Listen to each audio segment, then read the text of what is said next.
گفتم صنما نام خوشت چیست گفتاوه،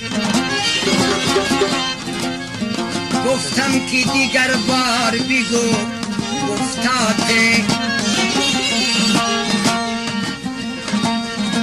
گفتم که مگر خود شده ای گفتانه، اول الف میان نون آخر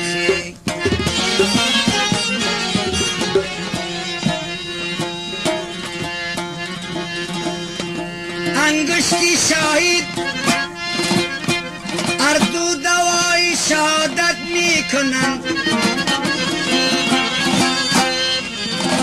پس چرا انگشتی کوچک لایقی انگشتر است؟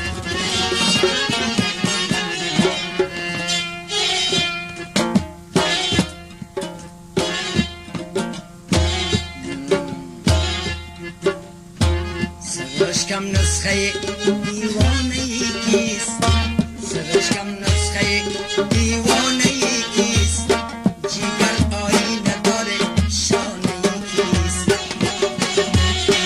جنون می جوشد از طرزی کلامم، زبان لفظش مستانه ای کیست؟ جنون می جوشد از طرزی کلامم، زبان لفظش مستانه ای کیست؟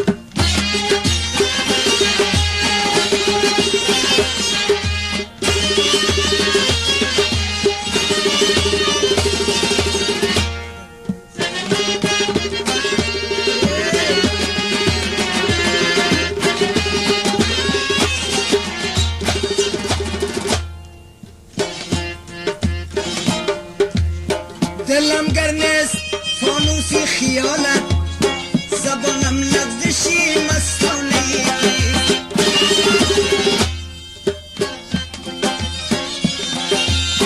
دلم گرنست فانوسی خیالت، نفس بالا پری پروانه ای کیست؟ خاموشی نالم گردد نپرسید که آن آشنا بیگانه کیست؟ خاموشی نالم گردد نپرسید که آن آشنا بیگانه کیست؟ سرشکم نسخه دیوانه ای کیست؟ سرشکم نسخه دیوانه ای کیست؟ جیگر آینه داره شانه ای کیست؟ جنون جوشد از طرزی کلامم، زبان لفظش مستانه ای کیست؟ جنون جوشد از طرزی کلامم، زبان لفظش مستانه ای کیست؟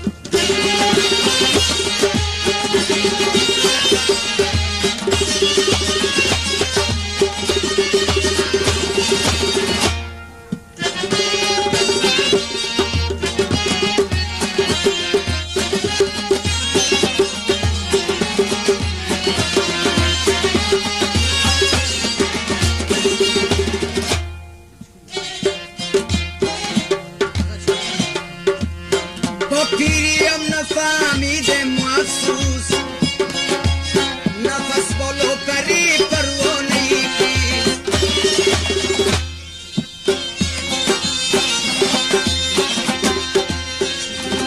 گفتم صنما نام خوشت چیست؟ گفتا 5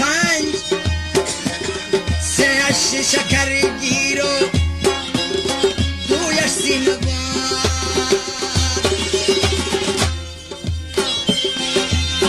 با پیریم نفهمیدم افسوس که دنیا بازی طفلانه ای کیست؟ و غیری که بکارت چیست و به دل اگر فهمیده ای دلخانه ای کیست؟ و غیری که بکارت چیست و به دل اگر فهمیده ای دلخانه ای کیست؟ سرشکم نسخه دیوانه ای کیست؟ سرشکم نسخه دیوانه ای کیست؟ جیگر آینه داره شانه ای کیست؟ جنون جوشد از طرزی کلامم، زبانم لفظش مستانه ای کیست؟ जुल्मे